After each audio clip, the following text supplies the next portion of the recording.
Welcome dear viewers, I hope that you will be fine. So today we will start tenses. तो हमने आज पढ़ेंगे यहाँ पे टेंसेस क्या होते हैं, कितने टाइप्स के होते हैं और एक्चुअल में टेंसेस कितने हैं, ये भी मैं आपको यहाँ पे आज बताने वाला हूँ। तो चलते हैं आज पहले। देखिए, आप सभी इस चीज़ से वाकिफ़ हैं कि जो इंग्लिश का पोर्शन है वो कोई भी एग्ज़ाम आप ले लो, चाहे वो JKSSB हो, CGL का हो या और भी कोई कम्पिटिटिव एग्ज़ाम है, तो उसमें जो इंग्लिश पोर्शन है वो बहुत ही ज़्यादा इम्पॉर्टेंट है आपके लिए। 10 to 20 मार्क्स यहाँ पे आपके बनते हैं, तो इस लेक्चर को आप मिस न करें। पूरी आपको इंग्लिश की क्लासेस जो है वो यहाँ पे फ्री ऑफ कॉस्ट प्रोवाइड की जाएंगी। आपने सिर्फ चैनल के साथ जुड़े रहना है, आपको सभी चीज़ें यहाँ पे बता दी जाएंगी जो भी आपके एग्ज़ाम्स के रिलेटेड है। और इंग्लिश का ख़ास करके हम ग्रामर का पोर्शन बिल्कुल कंप्लीट यहाँ पे कराएंगे। तो चलते हैं आज के लेक्चर की तरफ। अब तो सबसे पहले मैं आपको बताता चलूँ, या आप बिल्कुल इस से बिल्कुल वाकिफ़ हैं, आपने पढ़ा है बचपन से लेकर कि टेंसेस 3 हैं, लेकिन कहा जाता है बहुत सारी आज जो है लैंग्विस्टिक टर्मिनोलॉजी जो है, बहुत सारे ऑक्सफोर्ड इंग्लिश ग्रामर अगर आप उठा के देखेंगे वहाँ पे आपको 2 टेंसेस मिलेंगे, प्रेजेंट और पास्ट सिर्फ। क्योंकि फ्यूचर टेंस का कंसेप्ट जो है, इसमें एक चीज़ है कि जब भी हम प्रेजेंट या पास्ट को लेते हैं तो जब हमारा सब्जेक्ट जो रहता है उसके बाद जब भी हम यूज़ करते हैं तो उसमें हम वर्ब की फर्स्ट फॉर्म या सेकंड फॉर्म कोई भी हम यूज़ करते हैं, लेकिन हमेशा सब्जेक्ट के बाद हमारे पास वर्ब आ जाता है। लेकिन फ्यूचर टेंस एक ऐसा टेंस है जहाँ पे हमें एक चीज़ की ज़रूरत पड़ती है, वो है हेल्पिंग वर्ब। वहाँ पे हमें शैल या विल का इस्तेमाल ज़रूरी करना पड़ता है। तो फिर कहा यही गया है जो भी एक्सपर्ट्स हैं इंग्लिश के, कि यहाँ पे ये जो फ्यूचर टेंस है वो सब्जेक्ट के बाद हमेशा हेल्पिंग वर्ब लेता है, इसलिए ये टेंस नहीं है। क्योंकि अगर आप फॉर एग्जांपल मैं आपको यहाँ पे अभी नीचे एग्जांपल एक आपको दूंगा यहाँ पे, कि यहाँ पे देख सकते हैं आप कि जैसे प्रेजेंट सिंपल है, यहाँ पे आई गो टू स्कूल, यहाँ पे सॉरी आई गो स्कूल है, यहाँ पे आएगा आई गो टू स्कूल। अगर आई गो टू स्कूल है यहाँ पे, तो कहने का मतलब है जो यहाँ पे सब्जेक्ट है, सब्जेक्ट के बाद तो सीधा वर्ब का इस्तेमाल हुआ है। लेकिन अगर आप इसी तरह से फ्यूचर टेंस को देखोगे, आई विल गो आएगा, हमेशा सब्जेक्ट के बाद विल या शैल का इस्तेमाल होगा। दैट मीन्स यहाँ पे हेल्पिंग वर्ब के बगैर सेंटेंस कंप्लीट नहीं होगा। अगर हम शैल या विल को यहाँ पे काट डालते हैं तो ये एक प्रेजेंट फॉर्म की शक्ल में फिर से सेंटेंस बनता है। क्योंकि अगर आई विल गो हम लिखते हैं, ये है फ्यूचर टेंस, अगर विल को हम काटेंगे तो ये बिल्कुल क्या बन जाएगा, ये फिर से एक प्रेजेंट सिंपल टेंस बन जाएगा। तो ये चीज़ें मैंने एक और लेक्चर में बताई है कम्प्लीटली, उसमें डिटेल के साथ मैंने बताई है। कुछ वहाँ पे मैंने रेफरेंसेस दिए हैं कि टेंसेस 2 क्यों होते हैं, वो आप लेक्चर देख सकते हैं। उसका हम डिस्क्रिप्शन में उसका लिंक डालेंगे, वहाँ से आप देख सकते हैं उस लेक्चर को। तो आज पहले हम यहाँ पे प्रेजेंट जो है प्रेजेंट टेंस उसके बारे में बात करेंगे। ऐसे तो टेंसेस हम लेते हैं 3, प्रेजेंट, पास्ट और फ्यूचर, लेकिन आज हम यहाँ पे प्रेजेंट टेंस की बात करेंगे। ऐसे आप कह सकते हैं प्रेजेंट क्या होता है, मौजूदा अभी जो चल रहा है काम जो हम कर रहे हैं उसको हम प्रेजेंट कहते हैं। और अब यहाँ पे है कि जो भी टेंसेस होते हैं, चाहे वो प्रेजेंट हो, पास्ट हो, फ्यूचर हो, उसको हम फर्दर कितने पार्ट में डिवाइड करते हैं, 4 पार्ट में डिवाइड करते हैं। We divide each tens in 4 parts. अब देखो, पहला हमारे पास होता है सिंपल, या इसको हम इंडेफिनिट टेंस भी कहते हैं। इसी तरह से फिर कंटिन्यूस रहता है, फिर परफेक्ट है, फिर परफेक्ट कंटिन्यूस है। तो इनको हम 1 बाय 1 डिस्कस करेंगे। आज हम प्रेजेंट सिंपल और प्रेजेंट कंटिन्यूस को थोड़ा डिस्कस करते हैं आज के लेक्चर में। तो रूल्स क्या रहने वाले हैं, रूल्स क्या है, प्रेजेंट सिंपल का सेंटेंस अगर आपने बनाना है तो उसके लिए रूल्स क्या रहेंगे, नेगेटिव रूल क्या है, पॉजिटिव रूल इसका क्या है, वो चीज़ें भी हम यहाँ पे डिस्कस करेंगे।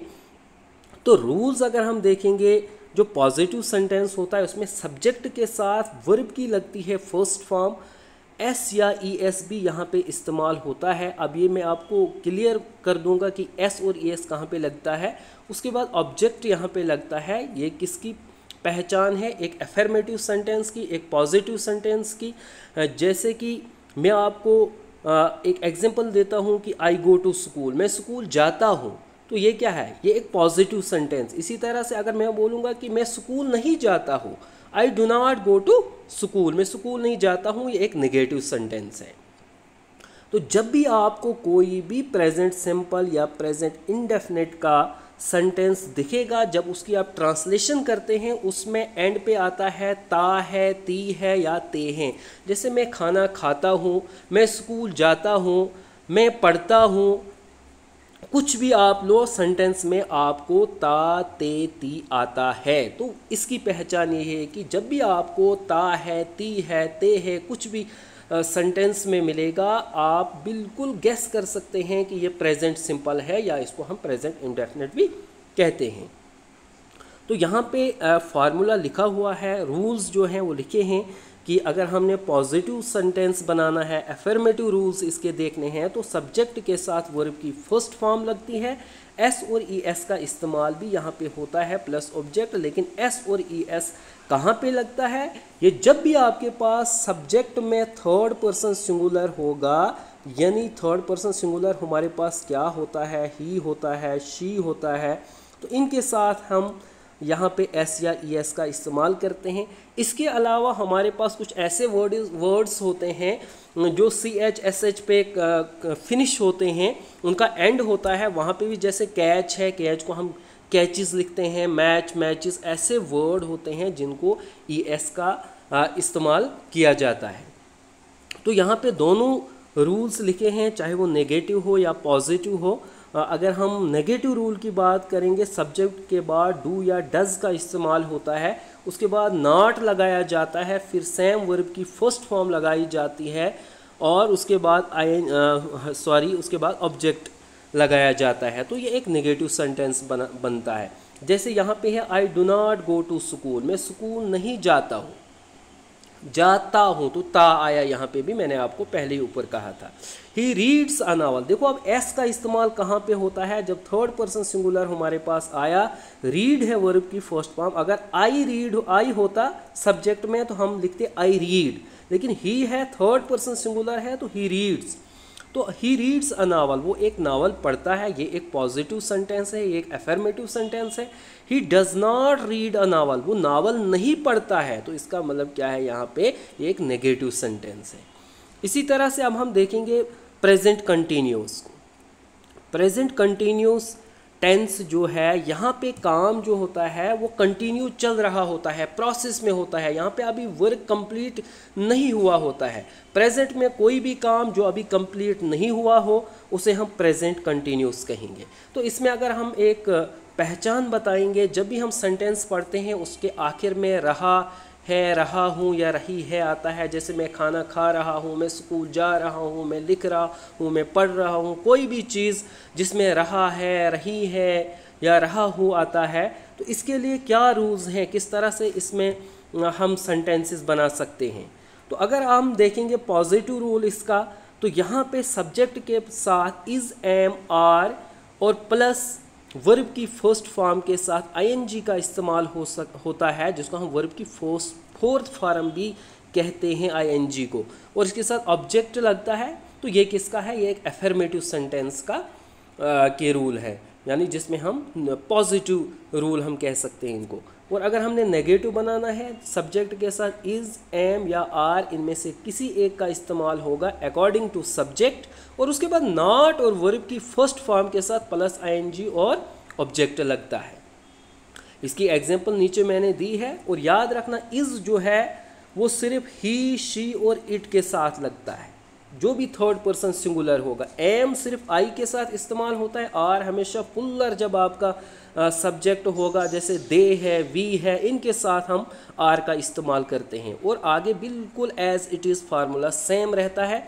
तो इसकी एग्जांपल भी हम देखते हैं यहाँ पे। तो एग्जाम्पल क्या है, जैसे यहाँ पे है I am going to school, मैं स्कूल जा रहा हूँ, तो कंटिन्यूस टेंस है और है कौन सी है, एक पॉजिटिव फॉर्म है इस सेंटेंस की। तो I am not going to school, मैं स्कूल नहीं जा रहा हूँ, दैट मीन्स ये क्या है, ये एक नेगेटिव सेंटेंस है। तो इसी तरह से आपने देखा आई है सब्जेक्ट, आई के साथ मैंने कहा था इज एम आर, किसी एक का इस्तेमाल हमने लेना है तो आई के साथ एम लगता है, आया आई एम। गो है वर्ब की first form plus I N G, आया going, I am going to, helping verb साथ में है स्कूल, तो I am going to school. School क्या है हमारे पास इस वक्त, ऑब्जेक्ट है एज पर रूल्स जो हमारे हैं यहाँ पे। We are writing a weekly magazine, हम एक वीकली मैगजीन लिख रहे हैं, तो पुल्लर यहाँ पे है आपका जो सब्जेक्ट है, क्योंकि एक से ज़्यादा लोग हैं, वी में हम बहुत सारे आ सकते हैं, तो इसलिए आर का इस्तेमाल है, पुल्लर है। तो इसी तरह से अगर हम पॉजिटिव से अब नेगेटिव की बात करेंगे, we are not writing a weekly magazine, यानी हम एक वीकली मैगजीन नहीं लिख रहे हैं, तो एक नेगेटिव सेंटेंस। इसमें इंटरोगेटिव भी हम बना सकते हैं, लेकिन फ़िलहाल हमने यहाँ पे जो डिस्कस किया है वो हमने सिर्फ नेगेटिव और पॉजिटिव रूल को यहाँ पे डिस्कस किया है। तो आपने क्या करना है, कंटिन्यूसली आपने जो हमारी क्लासेस हैं उनको देखना है, यहाँ पे फ्री ऑफ कॉस्ट ये सारी क्लासेस रहने वाली हैं। आपको जितने भी एग्ज़ाम्स आने वाले हैं कॉम्पिटिटिव, उन सब के लिए यहाँ बिल्कुल कंटेंट आपके लिए अवेलेबल होगा। तो इस वक्त इस वीडियो को ज़्यादा से ज़्यादा लाइक करें, शेयर करें अपने फ्रेंड्स के साथ। Thank you.